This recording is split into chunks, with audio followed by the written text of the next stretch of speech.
Réduire le principe de vie à quelque chose qui dériverait des lois de la chimie ou de la physique de Newton, ça n'a jamais été satisfaisant. Cela fait partie de ce qui est observable et visible, mais il existe une partie du vivant qui est dans le domaine de l'invisible, bien que ça soit étroitement lié avec le vivant. Et à cela, actuellement, la preuve en est, le professeur Montagnier a repris les recherches du professeur Benveniste sur la mémoire de l'eau. Alors en quoi ces informations sont-elles importantes? La structure de l'espace-temps est à l'origine d'une forme. Et les formes s'expriment à travers le vivant, lequel, lui, envoie des informations par résonance. On appelle cela des ondes de forme. Tout notre environnement est ainsi en résonance. Les végétaux, les minéraux, les animaux, les humains. Il ne faut surtout pas oublier les informations que nous émettons également, sous forme de pensée. Et les formes pensées, quelle que soit leur teneur, sont porteuses d'informations.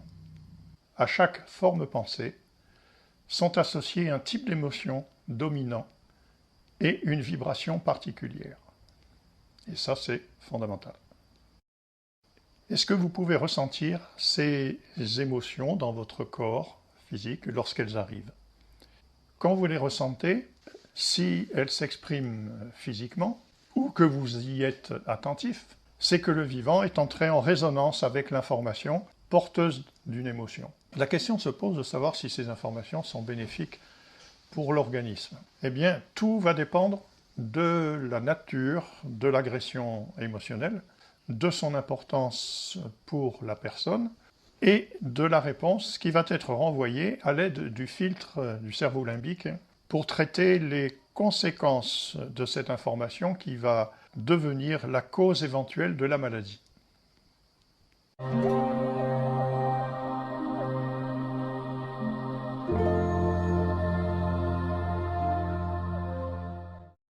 Alors l'originalité de ce concept réside dans la nouveauté qui nous est autorisée par la physique quantique, cette compréhension nouvelle. Vous savez, c'est comme quand il y a eu Galilée qui a terminé sur le bûcher, parce qu'il avait une vision géocentrique, c'est-à-dire la Terre était le centre du monde. Et puis on a eu Aristote avec la Terre est-elle ronde ou plate, et puis Newton, qui voyait les pôles aplatis, et puis finalement, elle n'est ni plate ni ronde d'ailleurs. Ce sont donc des croyances et des dogmes qui fondent très souvent notre compréhension. Or là, nous entrons dans un paradigme tout à fait nouveau, différent, et qui bouscule bien évidemment les idées reçues. Alors la nouveauté réside dans le fait que nous connaissons le corps physique, il a été étudié sous toutes les formes, il a été disséqué, on connaît tous les organes, les fonctions, sur plusieurs plans d'ailleurs. Mais il apparaît une compréhension nouvelle avec une connaissance du non-visible, de l'invisible, qui entoure le corps et qui fait partie intégrante car il est en interface permanente avec le corps physique. Et cette situation est tout à fait nouvelle. La difficulté au niveau scientifique, c'est que nous n'avons pas les éléments de mesure qui nous permettent de vérifier cette réalité.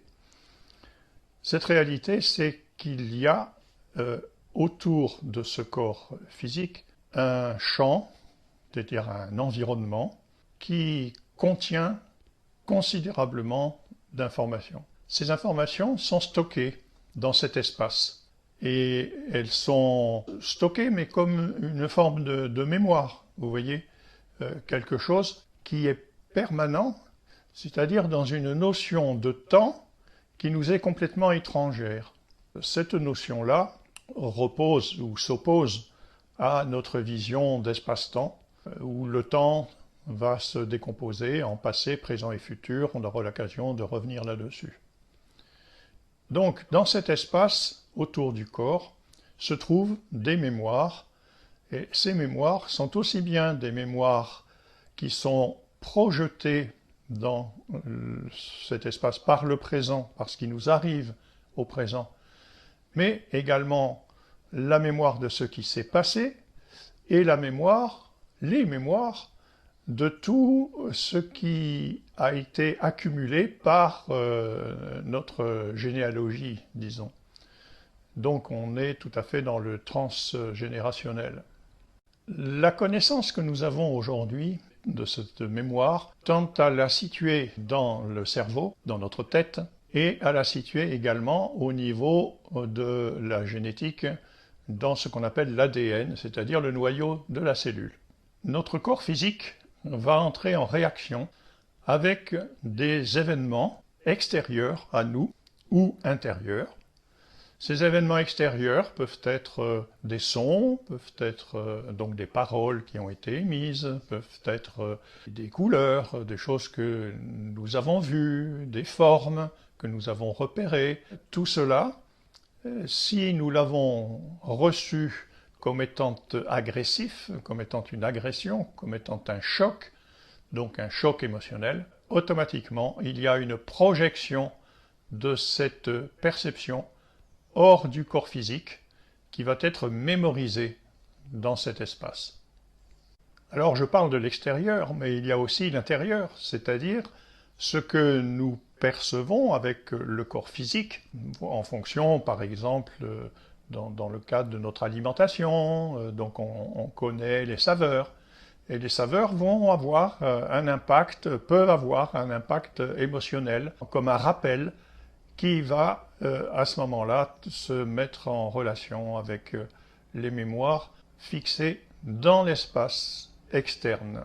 En conséquence, il y a bien une réalité qui consiste à prendre en considération cet espace comme étant une partie intégrante de la structure physique du corps, au même titre que les autres fonctions, comme je l'ai déjà signalé. Les autres fonctions, les autres systèmes qui en découlent. Mais alors, quelles sont ces projections qui peuvent se faire à l'extérieur de notre corps physique? Eh bien, c'est ce qu'on appelle en général les émotions.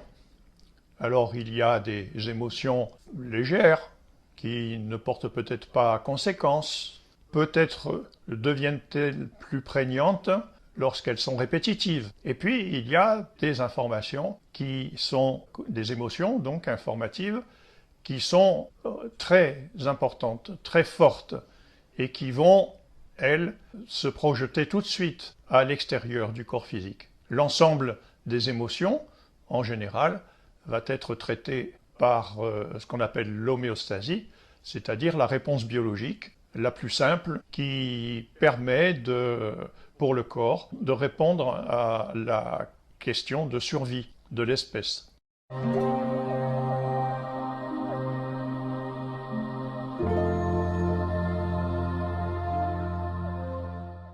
C'est un concept et ce concept repose sur un système. Qu'est-ce que c'est qu'un système? Un système, c'est un ensemble de données, comme par exemple ça pourrait être des données scientifiques. Informationnelles, bien parce que ces données sont en résonance avec le vivant sous forme d'informations. D'où la définition de système informationnel. On va prendre l'exemple d'un poste radio. Vous allez écouter les informations. Vous ouvrez le poste, vous allumez le poste et vous écoutez les informations. Vous n'allez pas chercher à l'intérieur de votre poste où est le speaker, celui qui parle et qui présente. Si vous ouvrez le poste, vous n'allez trouver que des éléments physiques, des composants électroniques, mais vous ne trouverez pas le speaker. Eh bien, c'est exactement la même chose pour nous, pour notre corps physique. Vous avez réglé votre radio afin de pouvoir capter des fréquences venant d'un émetteur. Lequel émetteur se trouvait à proximité ou vraisemblablement même très très très loin. Eh bien, il est exactement de même pour le corps physique.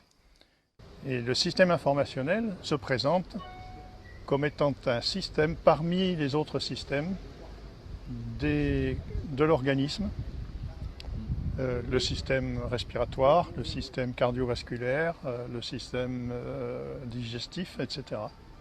C'est un système donc qui se rajoute à l'ensemble des systèmes connus et qu'on apprend. Et ce système informationnel, est-ce que c'est un système qui supplante l'ensemble des autres systèmes ou qui est complémentaire au système actuel? Il est complémentaire au système existant.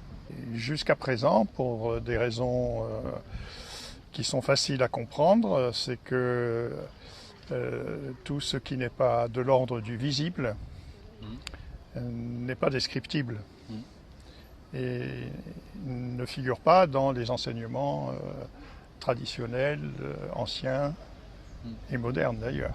Académique. Académiques.